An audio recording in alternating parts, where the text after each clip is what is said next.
started.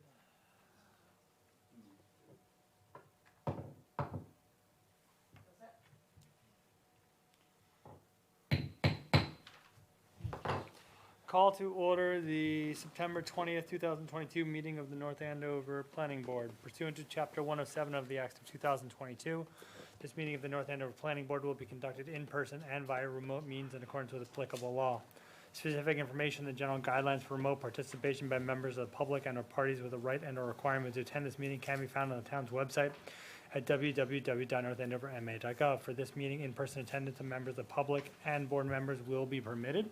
Members of the public who wish to watch the meeting live may do so on their television by tuning to Comcast Channel 8 or Verizon Channel 26, or online at www.northandovercam.org.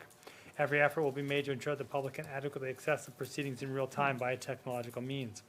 In the event that we are unable to do so despite best efforts, we will post on the Town of North Andover website an audio, video recording, transcript, or other comprehensive record of proceeding as soon as possible after the meeting. If members of the public would like to participate in public hearings but not attend the meeting in person, please email your question or comment prior to or during the meeting to Gene Enright at jenright@northandoverma.gov. The question or comment will be read during the proceeding and responded to accordingly. All right, Gene, could you take roll for us, please? Sure. Alyssa Koenig? Here. Sean Kevelin? Here. Eitan Goberg? I'm present. John Simons? Here. Peter Boynton? Here. And Kelly Cormier remotely? Here. Okay. Bond release 419 and 435 Andover Street, Crosspoint Associates, Inc. Request for release of a $30,000 surety bond associated with a site plan review special permit granted March 16, 2021 to allow for the redevelopment of the properties located at 419 and 435 Andover Street. All right, Gene, you want to tell us about this one, please? Sure. As you're aware, the former Ethan Allen and Bliss Spa and Salon building were demolished, and two smaller buildings were constructed to house new commercial tenants. There are four businesses on the property: the existing Bertucci's Restaurant, Starbucks, Convenient MD, and Chase Bank. The applicant has submitted a final engineer certification and an as-built plan. All landscaping has been installed and is surviving. The site plan review special permit conditions a drive-through lane monitoring for the Starbucks program once a year for a 2-year period, beginning approximately 1 year after the certificate of occupancy is issued for Starbucks. The certificate of occupancy permit for Starbucks was granted on April 29, 2022. You may recall that on July 19, 22, the planning board meeting, you learned of discussions between the owners of 419 Andover Street and 50 Peter Street that had been ongoing for some time regarding stormwater drainage design or construction. The previous letter, included in your packet again, submitted by the owner of 50 Peter Street, which is North Andover Ventures LLC, details concerns related to surface drainage and parking lot flooding from the property formerly owned and redeveloped by Crosspoint. The letter states that the communications about the issue have not resulted in a resolution. Rebecca Block, VP, North Andover Ventures LLC, has submitted a letter dated September 15, 2022, along with a site review report dated September 14, 2022, from Lindsay DeTono, an engineer from GPI. The letter requests that the board withhold a release of the bond until stormwater drainage discharges to the 50 Peter Street property are eliminated. And as you stated, there's a $30,000 surety bond on the project. Okay, and as a reminder, there was a site plan review special permit that was issued. So it looks like March 16, 2021, is that right, Gene? Yes. Okay, so there are, for board members, there are 3 conditions prior to the final release of all security and escrow funds. 1, the planning staff shall review the site. Gene, was that done? I have reviewed it. Okay, any screening as may be reasonably required by the planning staff will be added at the project owner's expense. Has there been any issues with screening or complaints regarding that? Nope. The owners of, it's the McGarry property, I don't have the address, but the brick building next door, and the applicants had worked with me through the process. There was really dense screening between those. The McGarrys had requested less screening so that there was better view and access across properties, and so there was a minor change to landscaping, but it complies with zoning. That's the only change that was made. Okay. If, that's condition 71, so that appears to have been met. Condition 72, a final as-built plan showing final topography, the location of all on-site utility structures, curb cuts, parking spaces, and drainage facilities, including invert elevations of all stormwater structures, must be submitted to the planning department. Any variances to the plan shall be specified in memo format. The as-built must be provided in paper form as well as in SDF. So condition 72 requires an as-built plan to be submitted to the planning department. Was that done? That's shown on the screen now. Okay, so that's been completed. Number 73, the planning board must, by a majority vote, make a finding that the site is in substantial conformance with the approved plan. So I think that's the stage that we're at, and the question of the day is the site in substantial conformance with the approved plan? So let me hear from someone from Crosspoint Associates or whoever is asking for the release of the $30,000 surety bond. And this is a surety bond, not a cash bond, correct? Right, they filed a surety bond, which is Okay. acceptable. Yep, that's fine. If you could come up to a microphone, whichever, either sit at one of these microphones or stand at the, there. Just introduce yourself, tell us Yep. who you are, where you're from. Certainly. Good evening, Kerry McCormick, Director of Development with Crosspoint Associates. So I was involved with the permitting throughout the whole entire process, design and permitting, and our civil engineer from Bowler Engineering are here as well. So as previously stated, our project has been completed.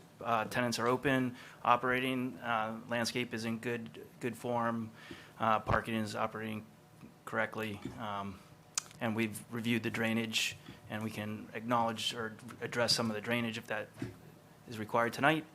But otherwise, I think we're here to request the release of the bond. Well, I'll tell you, I'm going to certainly let the parties who've written to us and stated that there's an issue state their position, so might as well address it. Sure.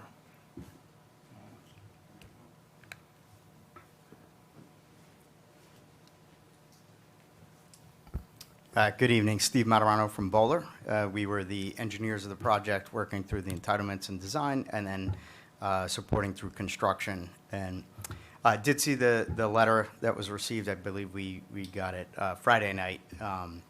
So did some checking on some of the recommendations from the other reviewing engineer, and didn't do a thorough set of calculations, but enough to get our arms around some of the recommendations that they had, some mounding, groundwater mounding, and some technical things to look at. But more importantly, I thought it was good to go observe the recent storm. So last night was a pretty good storm, pretty high intensity.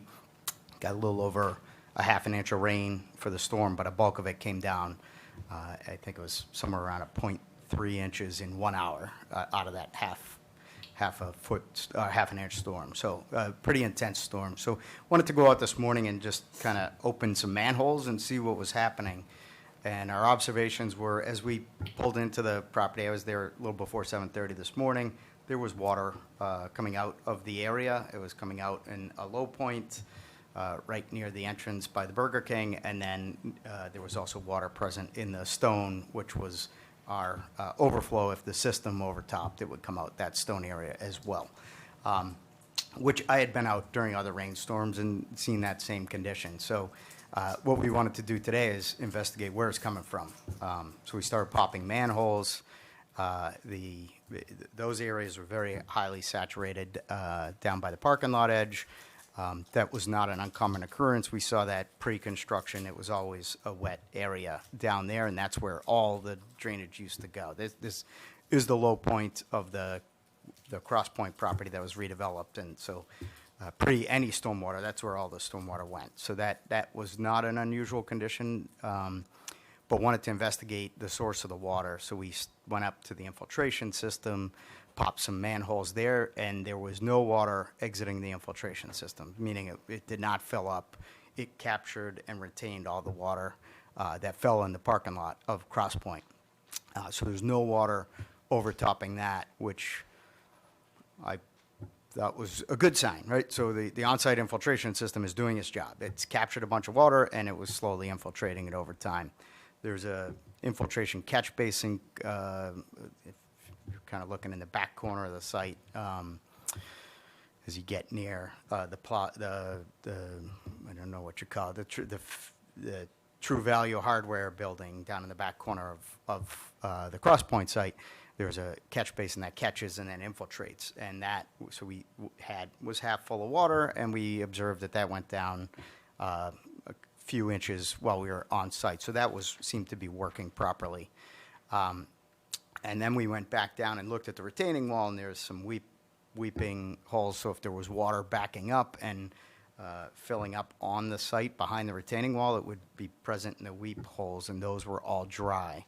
So at least the conclusion from today's site visit is this is a groundwater condition. It was presenting in the same general areas that we had seen pre-construction, and we had some photographs showing in dry conditions. There's still water coming out in these areas. So it appears to be an issue of groundwater, and definitely there's water there. We're not disputing that, but it is not a result of the drain system that's been installed on site. So those were today's observations. That's not a bunch of calculations that were suggested, but it appears to be operating as intended. Okay, and is there anything that from what you know of the plans, or Mr. McCormick, of whether or not the any large variances or any variances from what was as built and what was presented in the plan? No, not even really as to the rain, or just, so what the condition, what we have to find is whether or not the site is in substantial conformance with the approved plan. So we approved a plan, we've seen the as-built, just, is there anything that's different or substantially different from what was presented in the plan that we approved? We had, I believe there may have been one or two items noted, and I don't have the letter in front of me, but we did do a compliance review of the stormwater system, the inverts of that system, all the contractors' as-built that they provided us, and site conditions as well. And we did some site walks and punch list items with the contractor to button up any items that were not compliant. Yeah. So there's a couple items there. I apologize, I don't Okay, so recall this is exactly the the letter. content of the letter. It's back from May. There were some light poles that weren't in back at that time. Have those been put in now? Yes. Yes, okay, so I see 4 light poles that hadn't been mounted, some planting materials, but it looks like the plantings and everything like that has been taken care of, and the landscaping, Gene, as far as you can tell, has been taken care of? Okay. Okay, all right, thank you, guys. All right, and now, let's see, give me 1 second. All right, so, does anyone from North Andover Ventures LLC or anyone on their behalf want to say anything? We do have materials in our packet that we've reviewed, but if you wanted to come up and say anything, please come do. Hi, I'm Rebecca Block Hello. with North Andover Ventures LLC. We're the owners of 50 Peters Street. And beginning spring of 2022, we observed excess water and stormwater drainage flowing over the lower portion of our parking lot that enters onto 114. And really our biggest concern is a safety issue. With winter wet months coming, freezing conditions, we're concerned for our tenants and their customers. And I have Pat Kozak here, who's a consultant who's been working with us to speak in more detail. Okay. Thank you. Pat Kozak from Morgan Environmental. I've worked on the property for over 20 years, managing a remediation project that some of you may have been aware of or involved with. There was a release from a dry cleaner. So there are approximately 22 borings on our property with a lot of information about the stratigraphy, and it's very well documented that these are very tight soils in this property, including and expanding up to the new development property.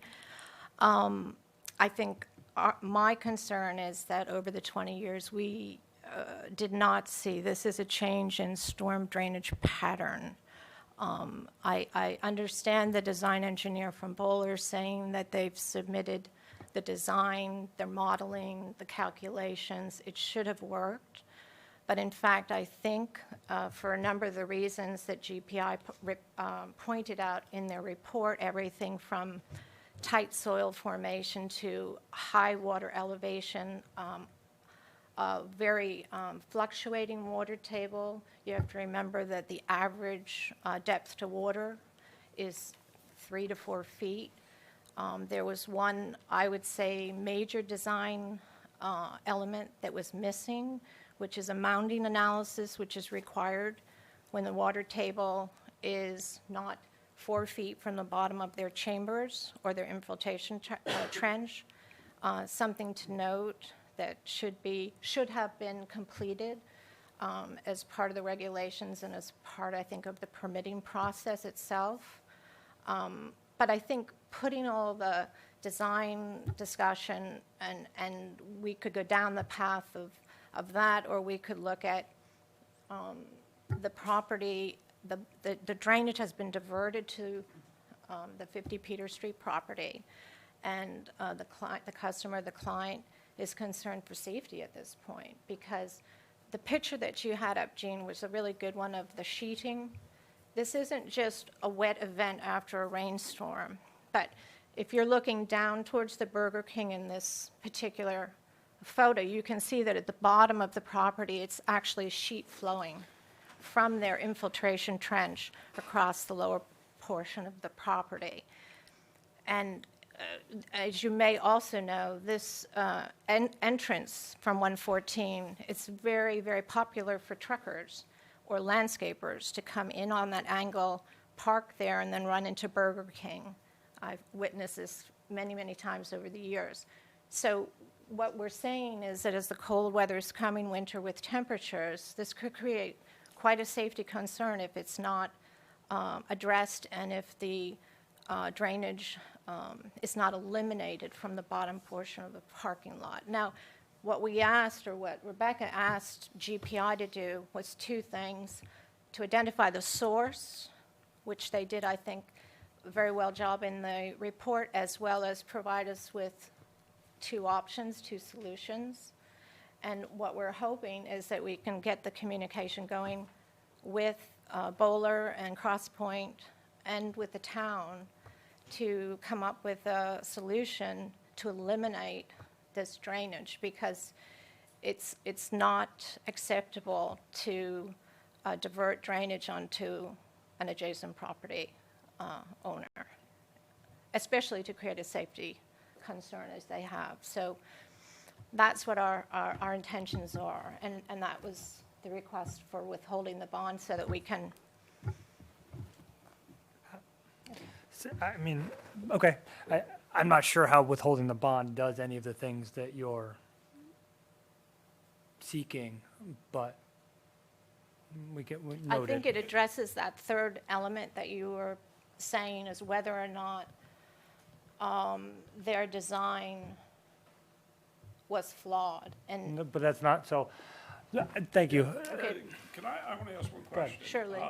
The drainage problem that you're experiencing now did not exist before, ever? it did not. Not the sheet flowing, not the.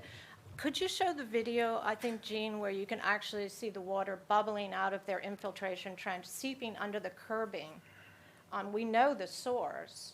It just needs to be eliminated. So, my understanding is that the applicants have videos and photos from before saying that there was an issue before that we have videos after saying it's new.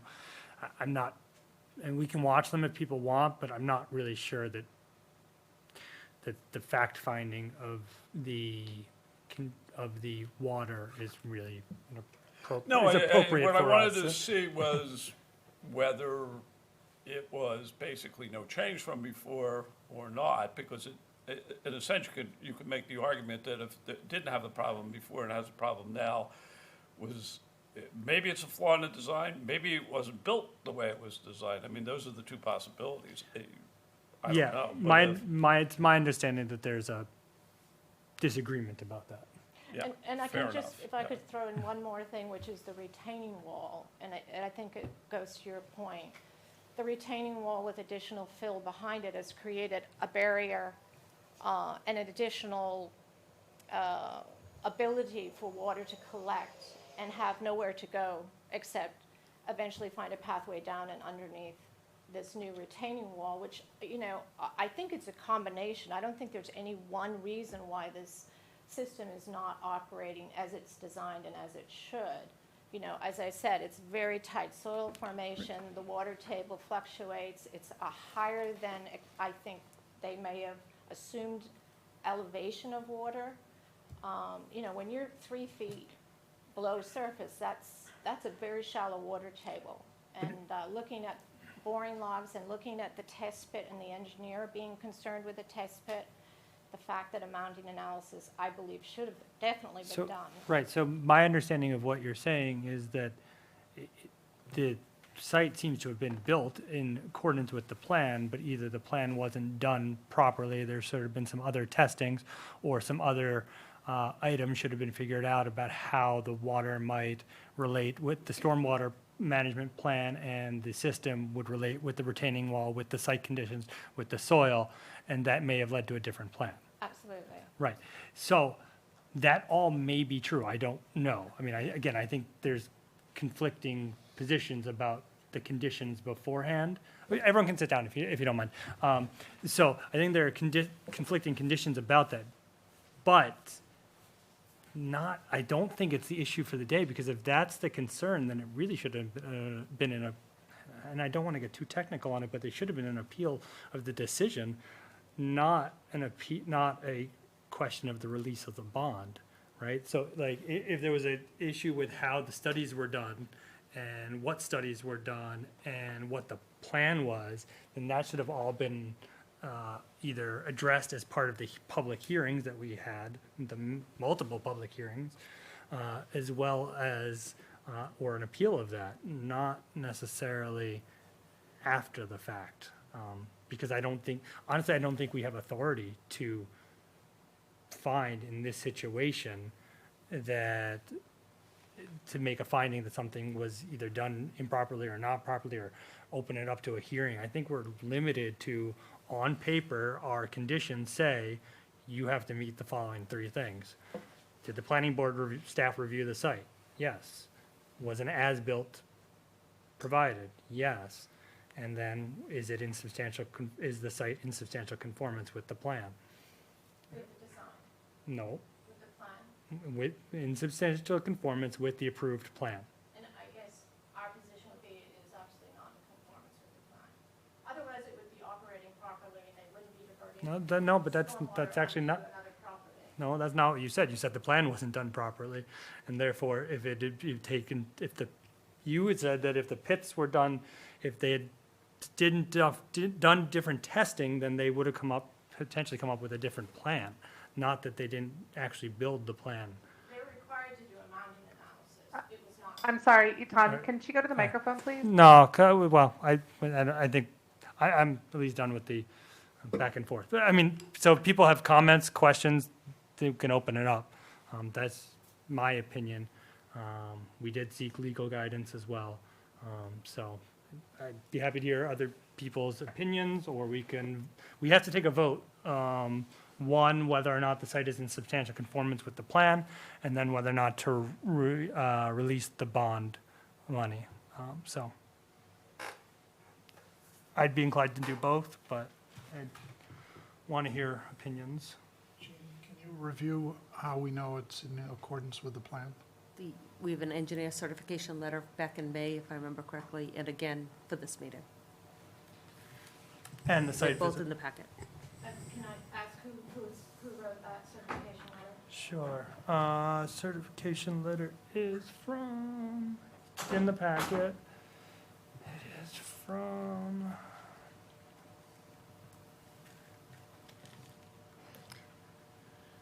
So the final one is from Jared Walsh Of Bowler. I of believe. Bowler, yep. They're the project engineer. and what's the date on that? August 30th, 2022. Yeah. And previously, May 31 of 2022, and that was the one that lists the 4 outstanding items, and that also was Jared Walsh. Kelly, any questions or comments? No. John? I'm fine. Alyssa, Sean? Okay.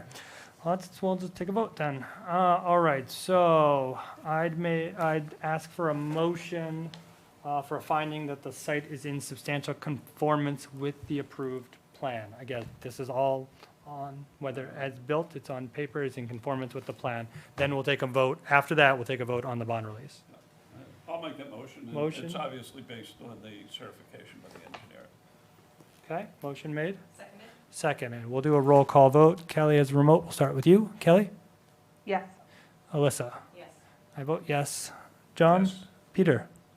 Aye. Okay. Then we need a motion to release the remaining, is there anything else, Gene, for bond money that we're holding off? There isn't. Okay. And all the tenants are in? Is that right? Everybody's in, yeah. Okay.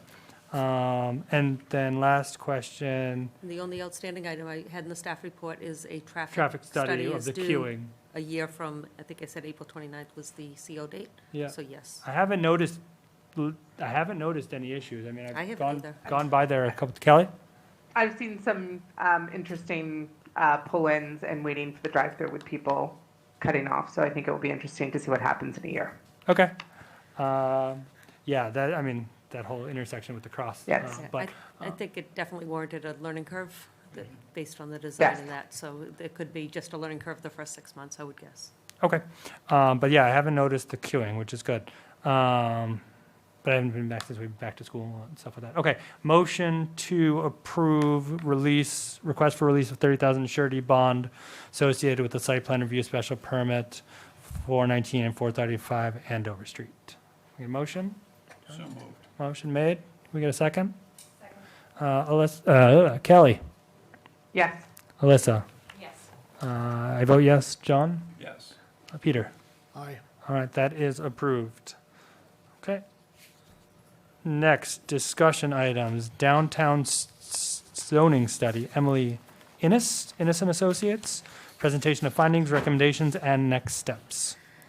Yes, so the 2018 master plan includes a land use goal to create new base zoning district for the downtown North Andover that is consistent with the goals of the master plan, encourages and incentivizes reinvestment. Subsequently, the town was awarded a housing choice grant to fund a downtown zoning study. In February 2022, the town contracted with Innes Associates, principal is Emily Innes, to assist us in producing amended zoning language for the downtown. Emily has reviewed existing regulations and planning documents, conducted one public meeting in May, and has interviewed various stakeholders, including business owners, attorneys, and developers. So tonight, Emily will present her findings, recommendations, and next steps. And you will see in the communication link that we have a public meeting scheduled on this topic for September 28th in the Senior Center at 6:30. And will that meeting be solely in person, or will there be a remote option? In person. Okay, so if anyone's interested in following up on this, downtown zoning public meeting, I thought it was Thursday. It's Wednesday, the 28th at 6:30. Am I right? Let's see, I'll go to. Thursday. I thought it got changed to Thursday, the 29th. No, 26th. we switched it back to Wednesday. that's 26th to the right. 28th. It did get changed, but it Okay. was from Monday to Wednesday It's Wednesday, the 28th. Oh, okay. I at might- 6:30 at the Senior Center. Okay. And it's in person because there's going to be breakout sessions and really soliciting feedback to various images and things like that.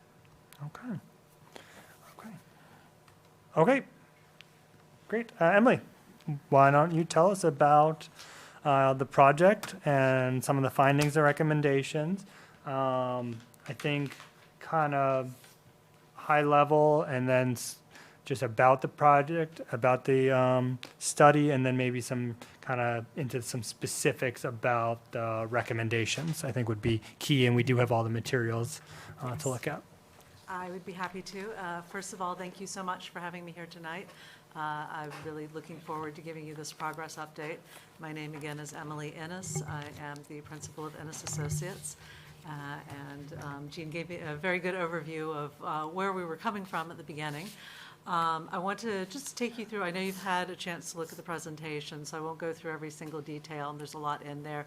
You will also be getting a follow-up report that has far more detail about why we're making the recommendation, I'm making these recommendations for testing at the public meeting. So with that, I am going to get started. I don't know, am I hooked in, Jean, or is it you? So this is me right now, but do you want to cast? If you want to do it, that's fine. I'll just tell you to Just let me know. move every, yeah, if, Sorry, it's muscle memory, I just bring it right up. no worries. If you want to go ahead and do it, that's fine. I'll Okay. keep up on this side just because sometimes you can't see the detail that far away. So if you'll move forward to the agenda, please. So I'm just going to give you a very quick summary of the public input because it's all text. Talk you through a little bit of the analysis, both the use and the dimensional, and then talk to you a little bit about the precedent studies. I'm not going to go through every one because there's a lot of them, but just give you an idea of what you're looking at and also for anybody listening at home on that. And then finally, we'll touch on the recommendations. So move forward 2 slides, please. So these are just selected responses from the May public meeting. We didn't get a ton of people attending. May can sometimes be a tricky month. But we got enough to at least give us a sense of direction. And what we did was we asked what people thought about the downtown in general, and then drilled down into the uses in the downtown, how the downtown and the mills relate to each other, and then for people who had some experience with being in the downtown, shopping in the downtown, working in the downtown, living in or near the downtown, what their impressions were. And this was also, you'll see on the next slide when we get to it, I did interviews with various stakeholders, as Jean mentioned. Those were more specific to experience with the zoning and understanding how the zoning worked. So on this one, people were interested in the idea of expanding the downtown's boundary, but unsurprisingly, for the first meeting, we're a little unsure about how far to expand it. There were some ideas that people liked about different types of uses that could happen in the downtown. So for me, that translates to use tables. But people weren't necessarily sure about parking requirements and changing those. And so I've been doing a study of different communities and how they do their parking requirements. I'll talk about that in the precedents.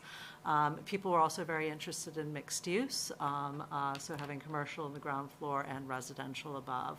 High-level statements on that. In terms of the responses for the interviews on the next page, we talked about uses, dimensional standards, and other, which is primarily parking and the permitting process. Ground floor commercial and office is difficult, and that's true of many communities in this area. I heard that restaurants specifically have not done well, so this becomes an interesting question when we start to look at ground floor uses and the mix of uses within the downtown, and that the people that I interviewed did feel that there were some missing uses. So again, looking at the land use or the table of uses, trying to figure out, is it missing because of market, or is it missing because those uses aren't called out in the table of uses or not encouraged in the table of uses. In terms of dimensional standards, unsurprisingly, looking at different heights in there, and setbacks being too high. And I'll talk a little bit about that more as we move through. Actually, they're fine to move forward to the use analysis. Thank you. So I did then a deep dive into your zoning, and you'll see that in the report, and found that compared to other communities, your uses are quite fine-grained. In other words, they're very, very specific about uses. Now, that can be a good thing, or it could be a bad thing, depending on what you're trying to attract.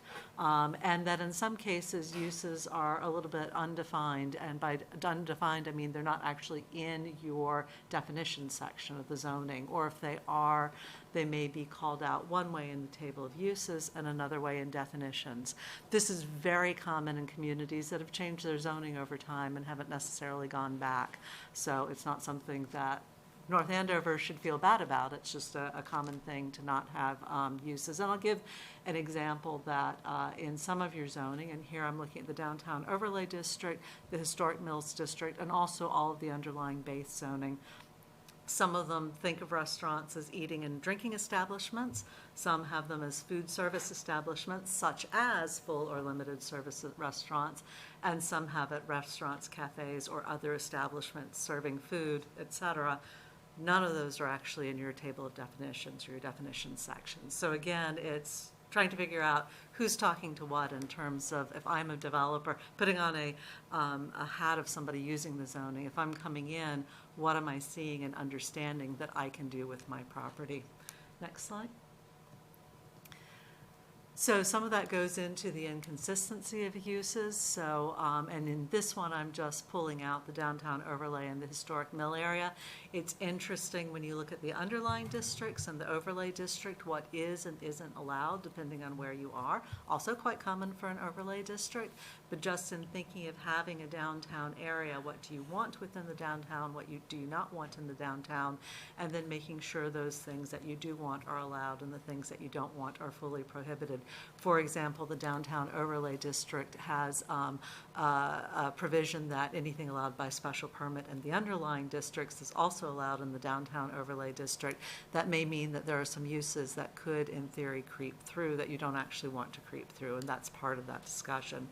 And then back to thinking about whether or not there are uses that are missing. So, for example, every community I go to says, where's the brewery in our downtown? How do we get the brewery in the downtown? Now, maybe that's not appropriate for a particular downtown in a community, but the point is, does the zoning allow the uses that people want to see? And so that's part of the analysis. And if you want to jump 2 slides to the dimensional analysis. So the other part is, okay, A, is your zoning allowing the uses that you want to see, and B, are the dimensional standards allowing people to do the type of development they want to do. So this that you see here is an analysis of lot sizes within the underlying districts. And it's a good way for me to see over time what might have prevented, before the overlay district, what might have prevented certain types of development coming in. And you'll see when you have a chance to look at this in more depth that the hatch lines that you see there indicate which parcels are non-conforming either in any of the districts or within specific districts. And what that tells me when you see so many non-conforming parcels is it's difficult to invest in the area. Next slide, please. And I should add as I do this that the downtown overlay district does have different variations on the zoning.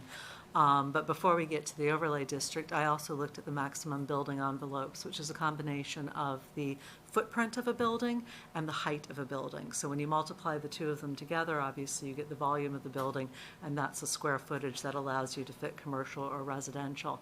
So in this case, this diagram shows you how the different setbacks in the underlying district work, and then how that translates to a calculated building envelope, and how your lot coverage and your FAR work either with or against the restrictions that you have. So when communities, as I know you all know as planning board members, but just for anybody listening in, when communities try and control development, they use a combination of these dimensional standards. Unfortunately, sometimes over time, too many of those controls are put on and they start to work against each other. And so you may think, one may think, not you in particular, one may think that they're appropriately controlling development, but in fact, once you start putting together FAR and building height and lot coverage and building coverage and all those together, you find that you can actually build less than you think you can. So that's what this analysis is designed to find. Next slide, please. I then moved to the downtown overlay district and combined the analysis of height across the underlying districts with the overlay. So you'll see on that top line with the height, the pink is the differential between the downtown overlay district and the underlying district. So one just point of interest to call out is that there are 5 separate zoning districts that are underlying, they're the base zoning for the overlay district. In one of them, the height is the same as the downtown overlay district, 3 stories, 45 feet. In 2, the height is less, so there could be a potential incentive to develop because they could get more height under the overlay district. But in one of them, in 3, the height is less, but in one of them, the industrial district, the IS district, the height is actually greater in the underlying district. So there's not an incentive in terms of height. The historic mill area, the subdistrict A, actually has other incentives for development. But just to give you an example of what I was looking at, I also looked at the setbacks under that same analysis. And then the next slide, please. And this slide is just a general slide. We'll probably use it with the public next week to just discuss what FAR is, floor area ratio, which is the ratio between the building volume or the building square footage rather, and parcel square footage. That is a control on development, and this slide just shows how that can work and add additional controls. And you'll see 3 slides ago that I actually compared the FAR with the building volume to see what the restrictions are. So that just gives you a base of where the analysis was. Then I'm just going to take you through a couple of slides on the precedent studies. I'm not going to delve into them, but just let you know what I was looking at. So the public input that that we had during this process and that you had during earlier processes identified a number of communities that people compared North Andover to in terms of liking their downtown or liking the community. So I took these 9 communities, counting North Andover, and I did what you see on the screen there is the first set of a mile radius, that's half-mile radius. That circle is a mile across from the center of each of the downtowns. So you get to see what that looks like in terms of area. You get to see the combination of open space versus density for each of the communities. So it's North Andover, Andover and Wellesley, Burlington, Vermont, Portsmouth, New Hampshire, Newburyport, Bath, Maine, North Conway, New Hampshire, and Manchester Village, Vermont. What's interesting, though, about what people have said, the communities that they like, is that they're very different in terms of size and scale. And so what I'm getting the sense of is that what people like is the feeling that they have moving through those communities, right? They like the experience of being in them. So part of that is trying to capture what that experience is. So if you jump to the next group of slides. So thank you Google Earth, I took a picture from Google Earth, except for the one from North Andover, which is mine, of each of these communities at roughly the center of those downtowns. It wasn't quite exact because you can never get the perfect shot from Google Earth. But just to get a sense of what the built environment looks in each of those areas. And I'll let you flip through those. I then called out the different zoning components of each of those so we can get a sense of what their dimensional standards, any interesting uses that they might have in their downtowns that North Andover doesn't have. And then if we just move to the summary of the precedent studies, North Andover was actually the 3rd largest of the communities. We had quite a few smaller ones in there. Most of those communities don't have overlay districts, and that's one question here, is whether or not the downtown overlay should remain an overlay or become an underlying zone, and I'll talk about that. And then there were different components of how they did their zoning. Did they have a form-based code? What were the setbacks? What were the uses? And what was the height? Are there other restrictions? So you can read those conclusions. So for the recommendations, just jumping ahead a little bit. Can I ask, yes. is there any data as to, so one of the things I noticed is there any data as to the number of people that live in those areas, not necessarily the town itself? But the dimensions itself? Right, in the downtown area, right? Because you take Burlington and you see, okay, it's got 18,000 people. Their downtown is a much heavier downtown presence. And I love Yes. Burlington, Vermont, but with Church Street and Main Street, it's a very different feel than North Andover with people there all the time and festivals. I mean, it's an awesome place, but it's very different. But I just wonder how many of the people all actually live in and within that area where North Andover is much more spread out. Right. Andover and Wellesley might be more in comparison to like how many people actually live in the downtown versus have to travel to the downtown to make it more thriving. So it's just an interesting, same with, Portsmouth, again, I was actually surprised by how few people live there, but the Portsmouth downtown feels very different. It was, I'm interested that you say that because I had the same thought when I saw Portsmouth. I was sure that Portsmouth was going to be one of the larger communities, and it was a surprise to see what their population actually was. I can look to see if there's data sources on the downtowns themselves. It'd be an interesting area. I think you're going to find different profiles. Like downtown Andover has virtually no residential above commercial, whereas Portsmouth does. Exactly. And so you'll see patterns there that I think are a little bit different, so. Yeah, absolutely, and it's one of the reasons I was so interested in seeing that range of communities that people identified as being special to them and ones that they found attractive and charming. I think the other thing that you'll see when you look at those aerial views is how many of them have significant green space in the center.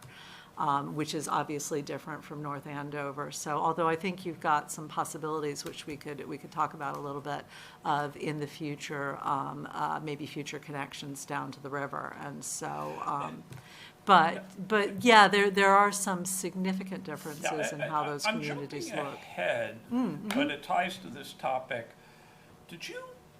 Every single one of those communities, I suspect, has, obviously the downtown has evolved in those places over time. But basically, it's probably been at least 50 years for every single one of those places where they had that common core the way it is. Do you know any places that like completely resurrected themselves from maybe considered a less attractive and dynamic downtown to one that became, because I think that's, Not like Lowell. yeah, maybe. I mean, But that's the Hudson, point. actually. That's the point Hudson is would be an that interesting and I don't say comparison. this pejoratively about downtown North Andover, but the problem is people don't Right. want to come down there, and yet in all these other places, they do. And that's the big draw. I could find some examples for you Yeah. to add to this. I think, I was mentioning that experience of being downtown. A lot of that is to do with what the storefronts look like. If you've got an attractive, engaging ground floor, from the sidewalk to the building, that sort of component, you don't necessarily notice the heights of the buildings above you. And that's so interesting. I mean, I encourage anybody who might be looking at this to actually go to Google Earth and sort of drive their way or walk their way through these communities and see the signs, the outdoor eating, the outdoor retail display, because that's really much more about what people experience than it is necessarily with everything else. We don't often look at our communities from, well, I mean, I do a lot, but most people don't often look at the communities from an aerial view. So I think that's part of it. But yeah, I'm happy to look at precedents for those transformations of where it was to where it is now, and relatively recently, as opposed to something that, you look at Portsmouth and how long that area has been built up. It's drawing on a different pool of a built environment than North Andover would be. Just going back to the population statistics, so just thinking about it, I'm assuming that doesn't take into consideration students, because University of Vermont must have 15,000 people as well. So like on any given Sunday in September or October in Burlington, you're going to have 60,000, 75,000. Well, that's... You're going to have a lot of people. You're going to have a lot of people, and it's regional draw as well, which is a difference, I think, with Burlington and Portsmouth versus some of the other communities. It's census data, so if there were students in residence, it would have been, what, April? They might have been counted in the census. See, I don't know if they're counted, right, because they're registered to vote, and where I think their Yeah, home exactly. addresses are their homes, I think. I don't know. Census, yeah, no, I don't know how you're right, census but data census is supposed to be where you are at that point. That doesn't mean that's how they actually answered it, Just but curious. that's supposed to be. But one of That's a the good point. things that is interesting, I would say, is that if you have a big community such as a college or things like that, if your downtown can bring those people into town, then that adds to the daily presence there. And I think we struggle with that. Like, I don't see Merrimack students walking around, if anywhere, off campus now. That could be that they have a great campus experience and don't need to come downtown, but I don't know that there's anything to draw them downtown either. And I think that would be something to think about, and how we can attract, with zoning, attract the right type of, business. I'm not just talking about, having bars and stuff like that to have, nightlife, it's actual activities or restaurants, or to be employed or things like that. Absolutely. There's kind of a disconnect, even though how close it is, they're very, very separated, it seems. And that absolutely gets back to both that table of uses and that experience. What is their experience when they come to the downtown, and how do they get here? What do they experience when they're here? What are the uses that draw them? And that's a great way of thinking about it. Let me just walk you through the boundary, and then we can jump back to this, because I think this will be important. So that blue shading that you see is your existing downtown overlay district.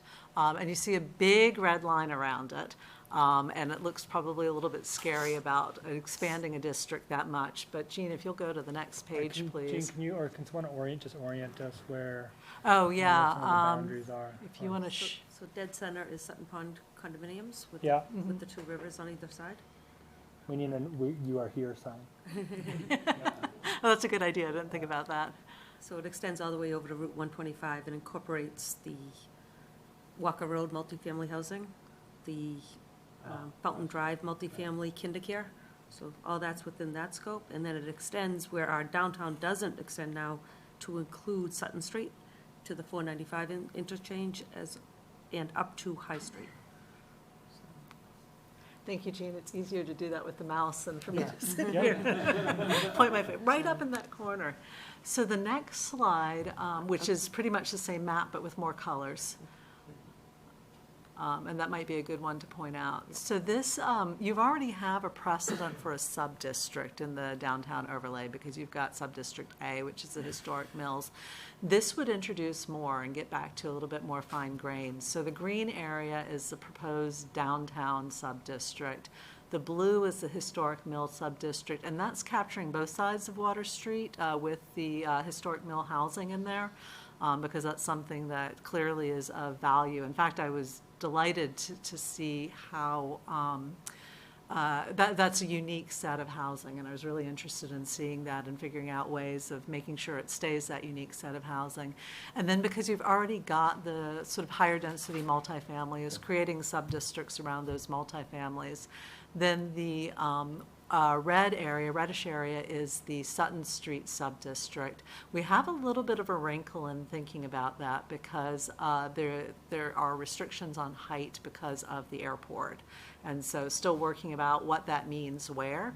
But just know that Sutton Street would have its own sub-district. And then each of those circles, you've got 3 large circles that are the gateways into the whole area. And by gateways, those are the transition points.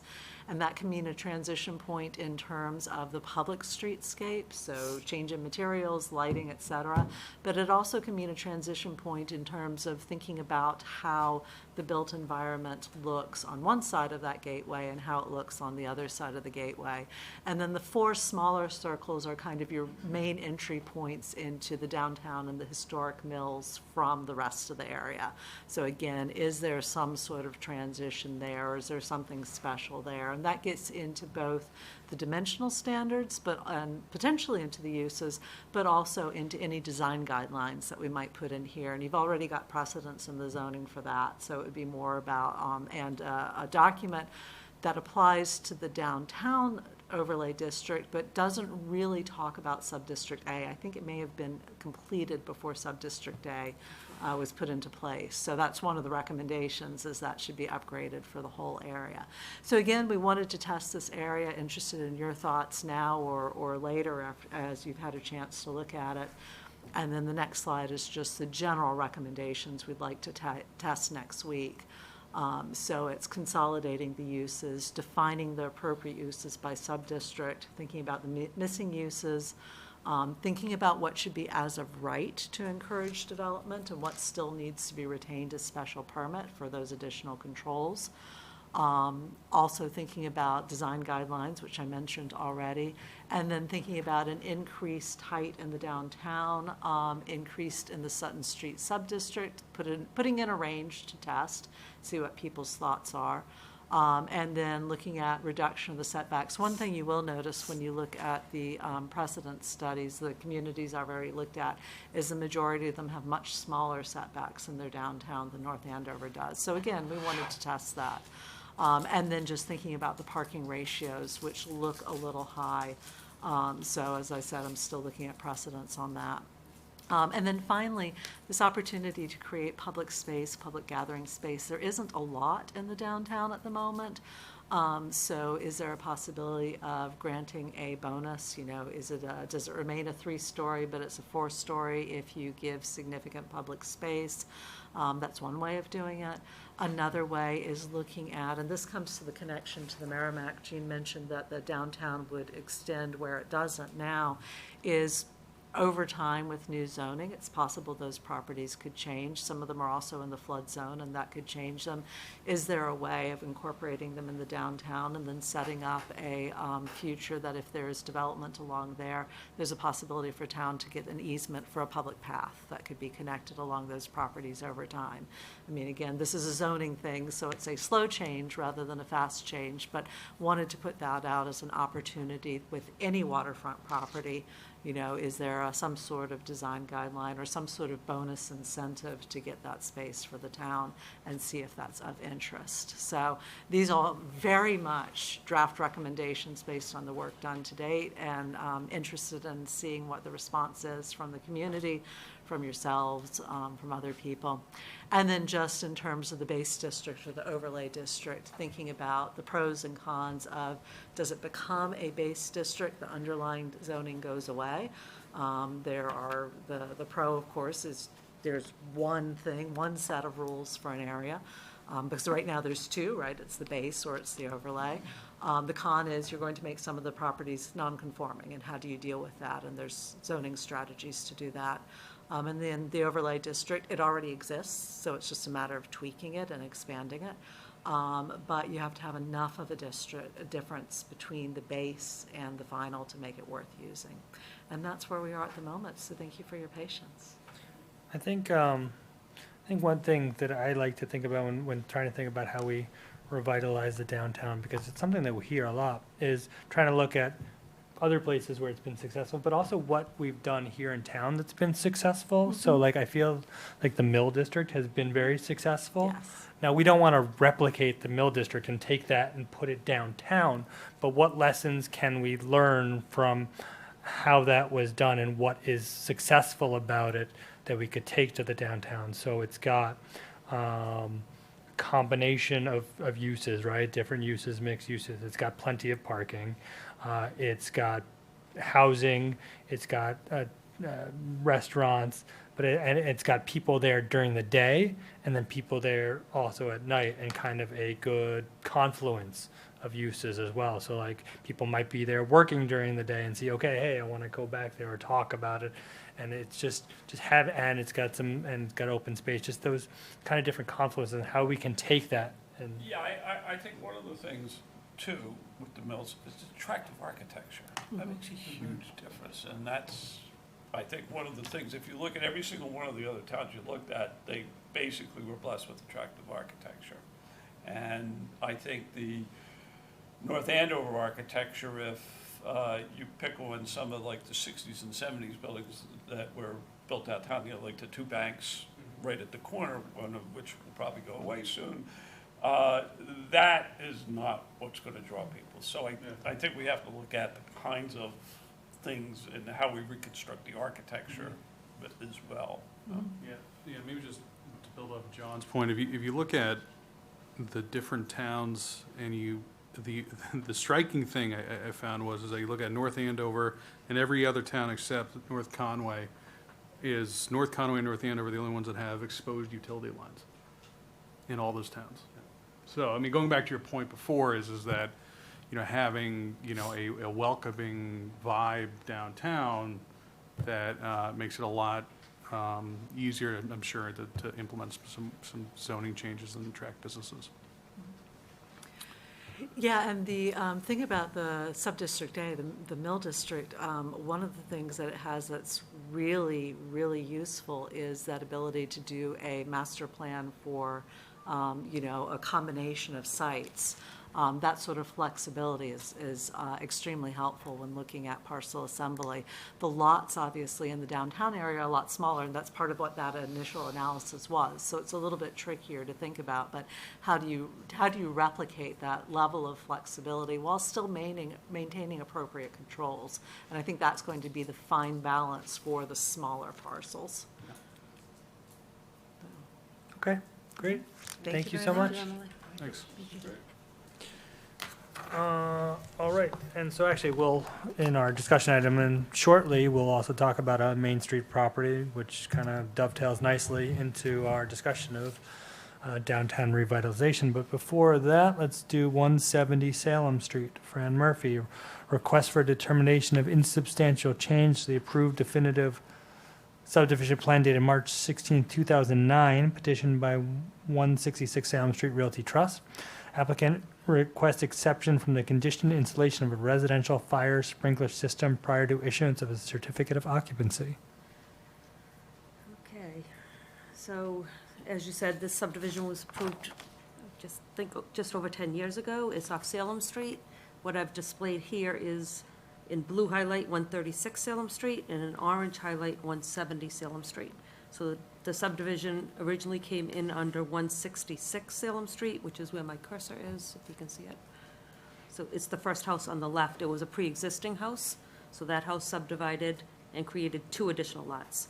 The one directly across from it has already been constructed and is occupied. 170 remains undeveloped. Yeah, and one other thing, Gene, related to that is when that was built, we waived the construction of the roadway, and that's an Yeah, important so the construction of the feature, roadway- because it was a small one, so we said, let's build it as a driveway, not as a 25-foot wide road.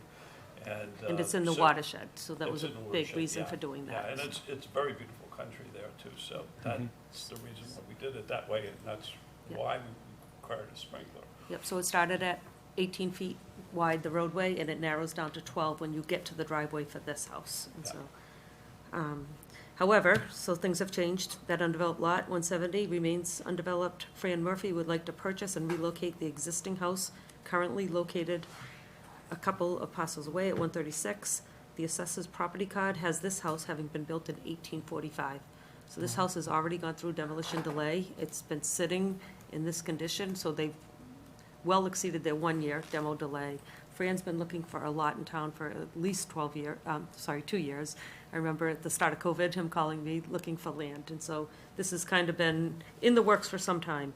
At this point, he has worked with Jack Cahill, who permitted the subdivision. I added late this afternoon a letter of authorization from Jack for Fran to submit this request for insubstantial change. So the homes built on lots 1A and 3 is conditioned to be equipped with home sprinkler system that will be installed according to the current building code standards. The sprinkler system must be inspected by the fire department. The sprinkler system was not required for the existing house located on lot 1. And so, because it existed, and it also, I don't have the year that was built, but it's a very old house. So given the applicant would like to relocate an existing historic house, which is complete with existing walls, sheetrock, wallpaper, finished wood, etc., to lot 3, Fran's requesting the board make a determination of insubstantial change to allow for an exception to the residential sprinkler system condition. All other conditions will still apply to the lot, and the lot still needs to be released from the covenant prior to sale. So I submitted comments from the fire department and the building department. As you likely know, historically, the fire department has requested these when subdivision rules and regs get waived down to a private roadway. In this case, that is what happened. So the fire department at the time of permitting did request fire sprinkler systems. There's a finding of fact saying that the subdivision was reviewed and approved by fire department given that condition. The fire department now has submitted a letter acknowledging that it's not building code. The building commissioner has submitted a letter acknowledging that it's not required per building code. He actually went further to say he'd much rather save the house than have it for reuse. The fire department, however, did make a couple requests, I would say, one of which was that the house be brought up to 20,022 code in terms of fire alarms and carbon monoxide. it's not required by code to be brought up to that unless he does a significant interior remodel. So over 50% of the structure would have to be remodeled before you trigger bringing up to current code. That is not intended to occur. In addition, they asked if they could get a turnaround, which John, this is before me. I'm not quite sure why a hammerhead or something wasn't required, but this road dead ends into the driveway. There's very little room for a turnaround. Well, it was Right. never intended to be built as a road, so if they, I guess I'm very sympathetic to the idea. I think it's fine, Sorry. and I think that the sprinkler issue could be dealt with, but if you're adding issues like a turnaround and so forth, that feels to me less minor. I mean, it may in the end be okay, I just don't know. Yeah, it would take an engineer looking at it, so in thinking it through, I'm very supportive of relocating the house, to be honest, but in thinking it through, I could write a decision, it could be conditioned that should be pursued with the engineer, and if feasible, constructed, but it really would come, it would be almost an entire paved front yard, the way I look at it. I mean, in the Yeah, decision. it was not, it was never intended to do that. I mean, that No. was the whole purpose of doing it the way that we did it, was not to do it. So, I mean, I would be okay granting the waiver for the other thing, but not for that, because I don't think that's a minor change. Not require that. Well, right, so the fire department wants a turnaround, we don't have to do a turnaround. No, we don't have to do a turnaround, we explicitly designed it originally not to have a Right. turnaround. So I would say we find it to be an insubstantial change and don't condition it, and that's that. Okay, I mean, that's fine. it's an old house, they're saving an old house. It's not like this house is it's not like it's a multifamily where if they don't have sprinklers, then someone else is in danger. It's a family Yeah, house. No, that and they- frankly, they can know it their was a own little risks. bit of a stretch forever for the fire department to dictate that. We were on a little bit shaky grounds, and we only did it in certain circumstances. So Yeah. the fact that, the building inspector said, you gotta be a little bit careful how you do that, I think that's fine. Okay. I so- would condition for this particular circumstance, so it's only being waived if this house does get relocated to Yeah. here. If it were Yes. ever to be new construction again, that it's not waived. Correct, so that- I would just we're caution that. finding that so the insubstantial change is the relocation of the house from 136 Yes. Salem Street to 170 Salem Street. That's the insubstantial change. Instead of building a new property, he's And that, moving that specific house. to not require condition 7 under prior to certificate of occupancy. Yes. Yeah. For that specific situation. Yes. And so I'll draft a decision, I'll let you look at it to make sure it's Okay. representative Yeah. of the discussion, but But that's all we're allowing. I mean, if it was a different design, if they were a new property or something, then all bets are off and it's a substantial change and come back for And it's not modification. unlike, it wasn't conditioned for the existing house, because to retrofit a house to have an interior sprinkler system, I mean, it negates the fact that the historic conditions inside that house. Yeah.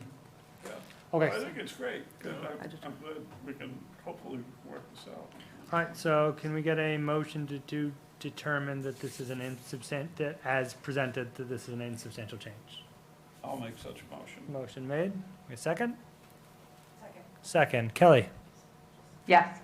Alyssa? Yes. John? Yes? Peter?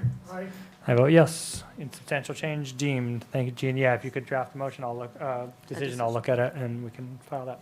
Okay. 149 Main Street, Crespo Development. Presentation of revised conceptual development plans. Okay, so at the July 19th, 2022 Planning Board meeting, Crespo Development presented conceptual plans for a mixed-use development to be located on the former Santander Bank parcel and 14 School Street parcel. The development team has taken the board's feedback into consideration and will present revised conceptual plans. The facade/exterior treatment remains a work in progress, but the development team wants to advance for purposes of soliciting additional board feedback. A revised presentation was submitted late today, which is what you'll see tonight, but I'm not sure if I didn't send it out separately, but we will cover the changes. Okay? Again, this is a discussion item. We're not actually having any hearings yet, but just mostly for education of the board and for us to ask questions and give feedback. Good. Mr. Chair, and other members of the board, John Smolak, attorney for Crespo Development. That's the proponent for this site at 149 Main. With me is Rick Crespo's in the back, but also Chris Brown, who's with JTA, the project architect, as well as Jim DeBarro, who you heard from last time. And the last time that we were before the board was July 19th, and at that time, as you recall, we presented sort of a very preliminary sketch plan of what the thought process was with the site. We certainly acknowledge that this is a key building in the downtown area as you're coming into the main downtown area. So like the proponent, we also want to make sure we get this right in terms of building design, layout, massing, and the like. And you know, just some of the takeaways from the last meeting in July that we had. The consensus of those who were here at from the board was that basically housing, mixed use was a good idea. Housing was something that was important to bring into the downtown. Although, you know, the board did desire to have increased housing, 4 stories wasn't what the board really wanted to see in this particular site. And so, while there weren't too many comments on the site layout, what we have tonight is a little more detail fleshed out in terms of the layout itself. And so we've also, as you'll see, the site plan, we've also sort of massaged it a bit so that you can see from an emergency services standpoint that the site works in terms of turning radius and the like. We've also, since our last meeting, confirmed our setbacks with the building inspector as to architectural design. You know, I think we heard that the prior design was something that was a bit too modern, and so we heard sort of some conflicting ideas of whether it was too modern or whether it should be more traditional. So we kind of tried to split the baby on this one, and try to get your feedback on that. And also, it appeared the board liked the sort of the garage design that on the ground floor. And as to parking, we understand that that's a major hurdle, and we're still working on that. But we have a couple of ideas that that we hope to work on a little bit further. But I think with respect to the residential, we could certainly get all the parking on site. And as to commercial, that'll be a little more difficult task, especially if we're trying to introduce a restaurant, just because of the parking space requirements of 15 per 1,000 of GFA for a restaurant, as opposed to regular retail, which is 3.5 spaces per 1,000 square feet. And we're working with about 6,500 or 7,000 square feet on the ground floor. And so we have to sort of figure out how we can divide it up and still make the parking work, whether it's a combination of on-site, adjacent to the streets, or in some other off-lot. So we're working on that as well.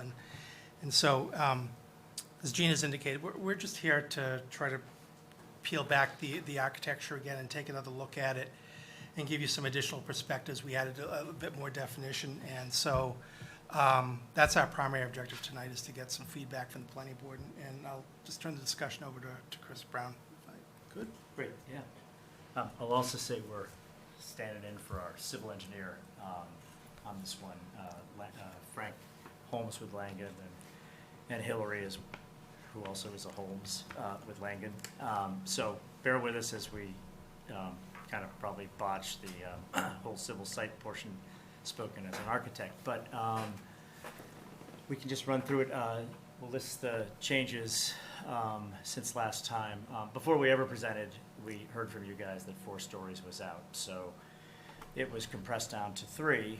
And very important with that was just figuring out how much of a setback, particularly along the main thoroughfares of Main and Second, and getting the building officials' blessing, understanding, acknowledgement that, in fact, a 10-foot setback was the maximum setback, and that, in fact, 0 would be the minimum.